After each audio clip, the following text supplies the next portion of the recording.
ఎంతమంది జనాలకి నేను ఫుడ్ పెడతాను చూడండి. చీమలు చూసారా? దేవుడి గదిలో పెడితే దేవుడి గది నిండా చీమలు.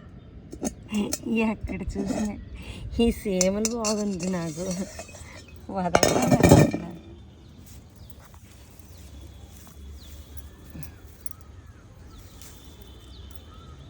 చూద్దాం 101 అవుతాయో లేదో.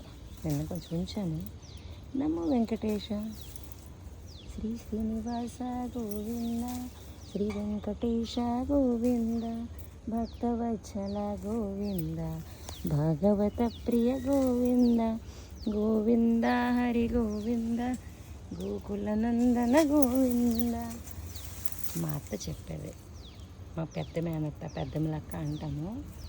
పువ్వు తెంపినప్పుడల్లా భగవంతు నామంతో స్మరణం చేసుకొని మనం ఆ పని చేస్తే, అంటే ఏ పని అవని, ఎస్పెషల్లీ పువ్వులు తెంపినప్పుడు ఆ పూజలో సగం పూజ అయిపోయినట్టుగా అంట.